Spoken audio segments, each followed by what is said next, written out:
Drew McIntyre is WWE Champion. How lovely does that sound? Just about as lovely as Edge making his return. Two surreal moments this year so far, but today we're here to talk about the former. It took a quartet of Claymore kicks to keep Brock Lesnar down at WrestleMania as Big Drew cemented his rightful place as the face of WWE. For the Ayrshire native, it was a moment over a decade in the making. He went from being aligned with Heath Slater and former WWE Champion Jinder Mahal, that still sounds crazy to say, to being the guy to beat in WWE. The Chosen One has made history, and he did it on the grandest stage possible. Today, we take a look at the WWE journey that led Drew from Vince McMahon's best pal to being the champion the world can be proud of.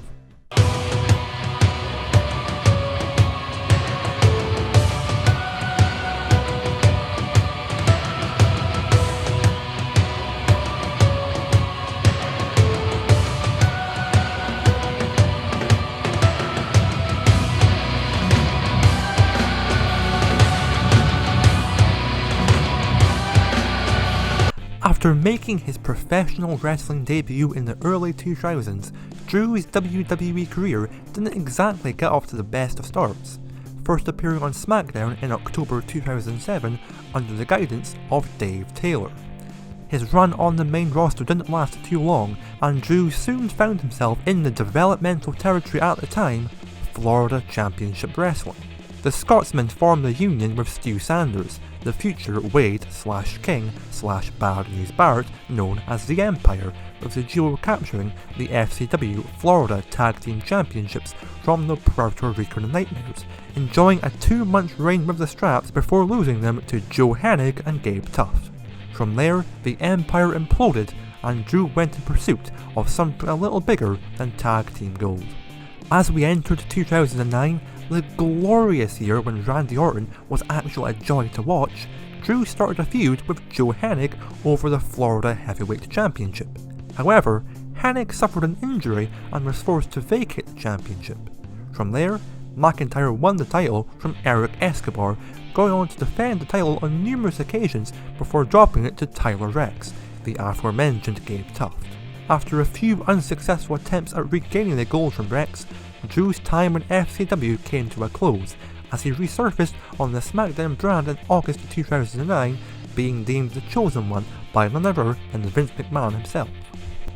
2 short feuds with R-Truth and Finlay kickstarted Drew's newfound path on the main roster, before he eventually captured the Intercontinental Championship from John Morrison at the 2009 Tables, Ladders and Chairs pay-per-view. Enjoying his reign with title retentions over both John Morrison and Kane, Drew's undefeated streak came to a crashing halt as he was pinned by the Big Red Machine on a random episode of SmackDown. After failing to win the 2010 Money in the Bank ladder match at WrestleMania 26, that one was of course won by 5-star wrestling legend Jack Swagger, Drew let his frustrations out by endlessly assaulting a pre-broken Matt Hardy. Enter Teddy Long, who said, "Let's make a tag team match, player." What's that? Oh. He didn't make a tag team match. He instead suspended Drew and stripped him of the championship. Bit different. Despite being reinstated by Vince McMahon and given the championship back, Drew lost the gold to Kofi Kingston at Over the Limit 2010, and from there, his main roster career began to dwindle.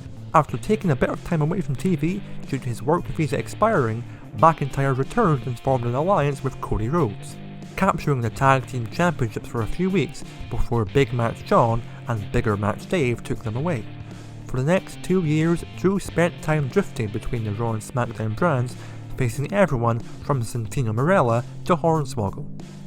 Then, things took a surprise twist for the main man as he formed a trio with Heath Slater and Jinder Mahal, the 3-man band. They didn't have quite the best of luck, losing out to returning legends such as Tommy Dreamer and the Brooklyn Brawler? What a random return. Drew and Slayer were unsuccessful in the inaugural NXT Tag Team Championships tournament, losing to eventual winners Adrian Neville and Oliver Grey, with the rest of 3MB's career essentially coming in the form of them just being there. Drew just chucking himself through a table at Extreme Rules 2014 remains a massive highlight.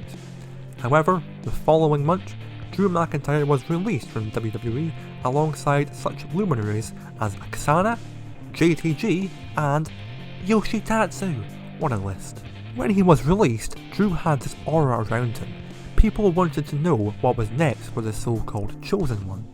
Obviously, his first appearance post-WWE had to be Insane Championship Wrestling. The pop when he saved Jack Jester at the end of the first Shugs House Party was deafening.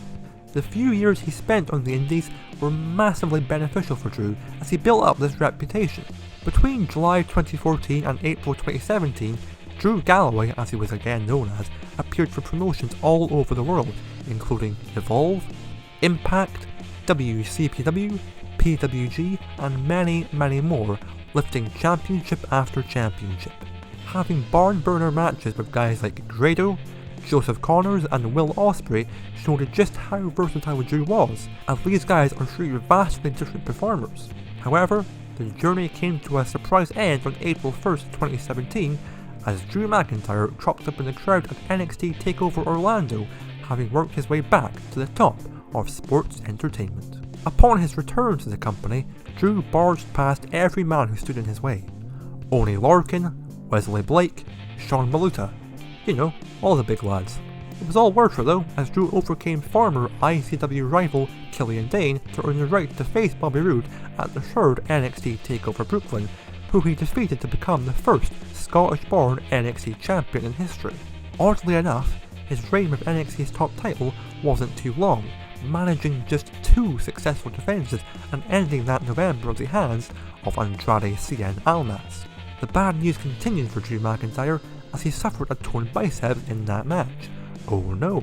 But then, the following April, Drew McIntyre re-emerged on the main roster, aligning himself with Dolph Ziggler for no reason to be honest, immediately targeting Titus Worldwide. While the reasons for their alliance remains unknown to this day, Drew and Dolph, we'll call him D&D Security, had their fair share of success as a team, defeating Heath Slater and Rhino and Breezango.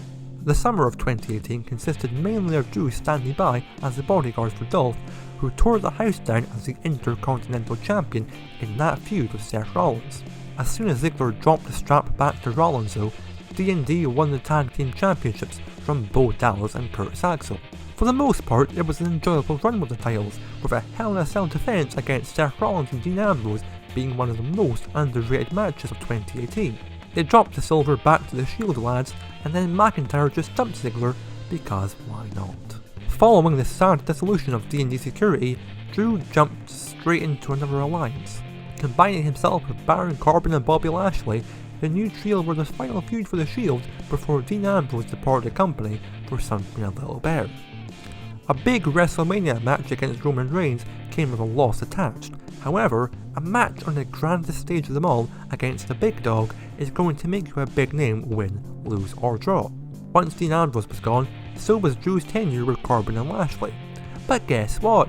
Another team came for Drew, heading to the SmackDown brand to join forces with Shane McMahon and Elias. Thankfully, that was a much shorter alliance, and Drew returned full time to Monday Night Raw, trading wins with Ricochet, which included the amazing visual of the former NXT North American Champion being flipped midair from a Claymore kick. More losses came for Drew as 2019 was drawing to a close, not what you want to be seeing heading towards the Royal Rumble match. Luck turned for Drew though, as he went on a massive winning streak.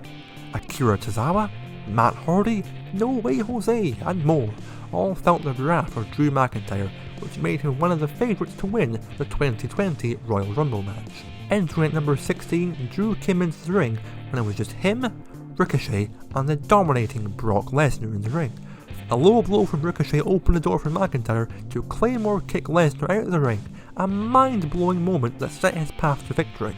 Dumping Ricochet, The Miz, and Seth Rollins out of the ring along the way, Roman Reigns was the last to be tossed out as Drew McIntyre punched his ticket to the main event of WrestleMania. Heading into the massive championship match at the Showcase of the Immortals, Drew remained undefeated, which was a pivotal factor. MVP couldn't stop him, Eric Rowan tried his best, and Mojo Rawley failed miserably. The ongoing issues in the world meant that there would be no crowd in attendance at the first ever 2-night WrestleMania, something that obviously took away from the history-making moment. Despite this, Drew McIntyre used several Claymore kicks to dethrone Brock Lesnar and become the first British-born WWE Champion. As soon as the match was finished, social media was flooding with support for Drew McIntyre. It was clear just how many people had been affected by this victory, fans and wrestlers alike. Seeing a Scotsman as the crown jewel of the company is sure to make the younger guys from the Scottish scene push themselves even further than they already have. The history books will always have Drew McIntyre down as the first British-born WWE Champion.